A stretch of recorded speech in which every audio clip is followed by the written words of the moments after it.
Assalamualaikum warahmatullahi wabarakatuh. Bapak Ibu yang saya hormati, jumpa lagi di channel Bapak Rahman, channel yang secara khusus akan membantu memahami, memberi pemahaman tentang sengketa dengan lembaga keuangan. Kali ini saya akan membahas tentang AIDA, agunan yang diambil alih. Apa itu AIDA?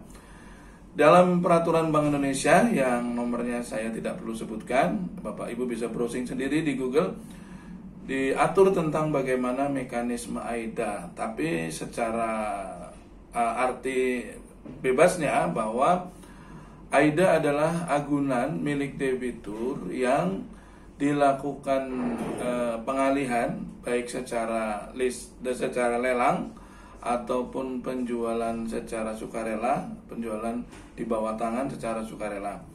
Jadi ada dua cara agunan yang diambil alih itu dalam rangka untuk mendapatkan pelunasan atas kredit debitur yang macet. Pertama dengan cara penyerahan sukarela. Nah, kalau penyerahan sukarela ini berarti tidak melalui lelang dan debitur dengan sukarela menyerahkan kepada bank untuk menjual secara di bawah tangan. Jadi kalau dijual di bawah tangan artinya sertifikatnya masih di bank dan belum ada pelunasan sehingga dicarikan pembeli dulu gitu ya. Nah, syarat untuk pengalihan secara sukarela itu pertama harus diumumkan dulu di surat kabar. Jadi sebelum dilakukan pengalihan diumumkan dulu minimal di 2 harian surat kabar. Setelah diumumkan baru boleh dilakukan pengalihan penjualan tersebut. Nah, itu pun harus melalui penilaian yang dilakukan oleh lembaga penilaian publik independen, yaitu Kantor Jasa Penilaian Publik. Mekanisme yang kedua AIDA adalah dengan cara lelang. Tentu lelang seperti biasa, baik melalui putusan pengadilan negeri ataupun melalui balai lelang swasta atau melalui KPKNL, Kantor Perbendaharaan Kas dan Lelang Negara. Bapak Ibu perlu ketahui, AIDA ini adalah tujuannya untuk agar bank segera bisa mendapatkan pelunasan atas kredit nasabah yang macet tersebut. Bila mana AIDA itu akan dilakukan oleh bank wajib memberitahukan kepada KPKNL bahwa lelang tersebut tujuannya adalah secara AIDA. Jadi tidak boleh secara diam-diam.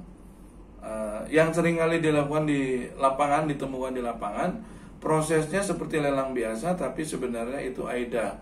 Mereka membeli dengan menyuruh karyawannya sendiri untuk ikut lelang. Nah, itu sebenarnya tidak boleh.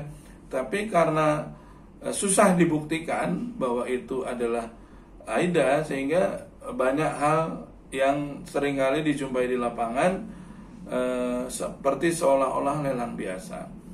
Yang harus dipahami oleh Bapak Ibu, AIDA ini adalah cara pelunasan yang paling cepat yang bisa didapat oleh bank. Maka di konten-konten saya sebelumnya saya selalu mengingatkan kepada Bapak Ibu, jangan sampai ke lelang.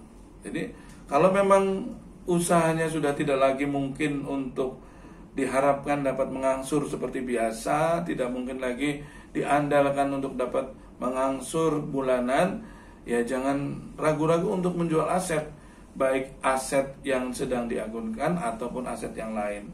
Seringkali dijumpai Bapak Ibu sudah tidak bisa mengangsur tapi jual aset sayang. Nah, itu sangat tidak saya rekomendasikan. Kalau memang udah nggak mampu lagi membayar, silakan pertimbangkan untuk menjual aset. Jangan sampai ke lelang. Berkait dengan AIDA, ada pertanyaan juga dari masyarakat yang menanyakan apakah lelang membutuhkan persetujuan dari debitur. Nah, ini perlu diketahui, lelang tidak lagi membutuhkan persetujuan dari debitur. Sebagaimana diatur dalam pasal 6 dan pasal 20 ayat 1 tentang Undang-Undang Hak Tanggungan, itu memberi kewenangan kepada kreditur, dalam hal ini bank, untuk melakukan lelang tanpa persetujuan debitur. Jadi hati-hati Bapak Ibu, kalau lelang itu nggak perlu persetujuan lagi dari Bapak Ibu sebagai debitur. Karena apa? Pada saat Bapak Ibu menandatangani kreditnya, menandatangani perjanjian kredit disertai pengikatan hak tanggungan, di situ Bapak Ibu sudah menandatangani untuk memberi kewenangan kepada kreditur untuk melakukan lelang. Ya, jadi pertanyaan beberapa teman-teman yang masuk ke channel saya tentang Bang kok melakukan lelang tanpa persetujuan saya, memang tidak perlu adanya persetujuan. Kembali mengenai AIDA, sebenarnya AIDA itu juga diatur secara adil oleh pemerintah dalam undang-undang tersebut. Jadi AIDA itu memberikan kesempatan kepada debitur untuk menebus kembali dari asetnya yang telah diambil alih oleh bank tersebut, diberi waktu 1 tahun, untuk bisa menebus kembali, tentunya berdasar kesepakatan. Nah, bagi Bapak Ibu yang saat ini akan dilelang, boleh ditanyakan kepada bank, Pak, lelang saya ini untuk AIDA atau lelang umum gitu. Boleh ditanyakan itu. Karena bila lelang itu dengan cara AIDA, maka Bapak dan Ibu punya hak untuk menebus kembali dengan jangka waktu maksimal 1 tahun gitu. Nah, manfaatkan kalau memang itu untuk kepentingan AIDA, maka Bapak Ibu masih punya kesempatan untuk menebus kembali. AIDA sebenarnya adalah cara win-win solution, cara yang berkeadilan.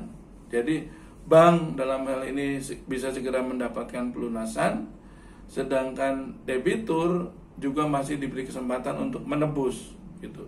Ini seringkali memang jadi dilema buat bank bila mana debitur itu merasa dirinya masih sanggup mengangsur, tidak mau dilelang gitu. Sedangkan dilelang banyak yang nggak minat gitu. Misalnya ada alasan-alasan subjektif yang peserta lelang itu tidak tertarik untuk membeli objek tersebut.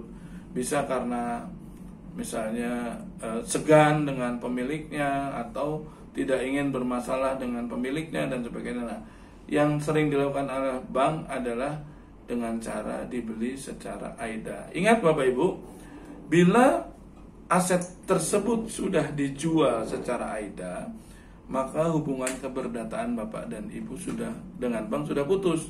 Bapak Ibu sudah tidak lagi sebagai nasabah di bank tersebut. Yang terjadi adalah aset Bapak dan Ibu sudah ada pemiliknya yang baru. Jadi secara hukum Bapak Ibu sudah tidak berhak lagi atas aset tersebut. Nah, kalau mau membeli kembali, berarti transaksinya adalah jual beli. Karena proses AIDA itu harus disertai dengan balik nama dari pemilik lama kepada pemilik baru. Nah, ini yang harus diwaspadai, sehingga bisa jadi harga yang ditawarkan tidak lagi seperti jumlah hutang yang kemarin.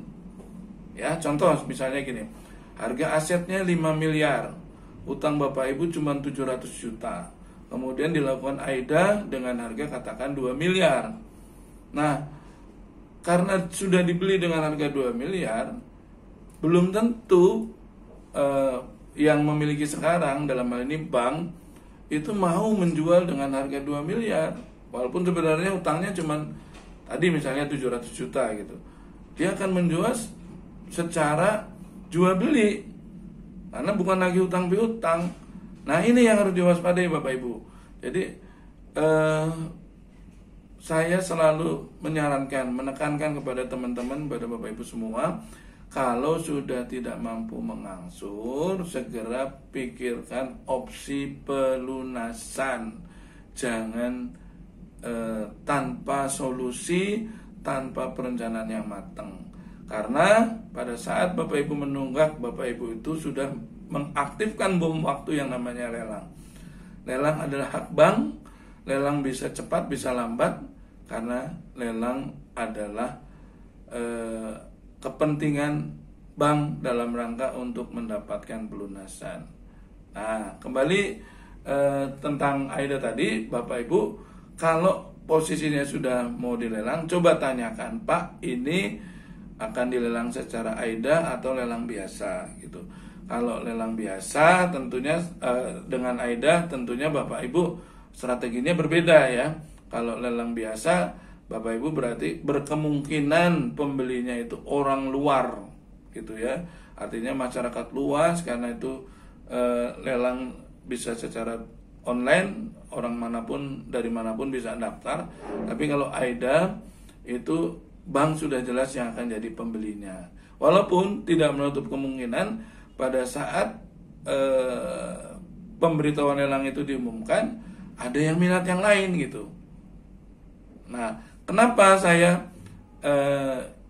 saya sarankan pada Bapak Ibu untuk menanyakan kepada bank apakah lelang itu AIDA atau bukan? Karena biasanya lelang AIDA itu dilakukan dengan harga yang relatif rendah.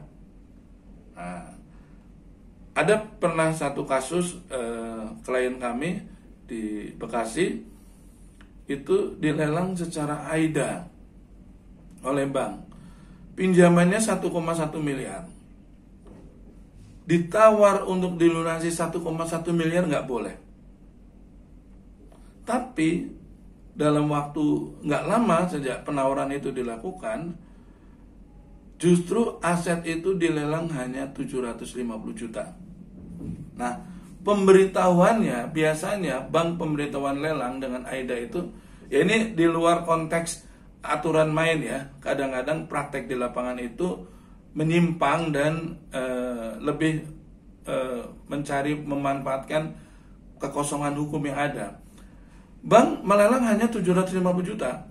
Padahal 2 minggu yang lalu ditawar 1,1 miliar nggak boleh.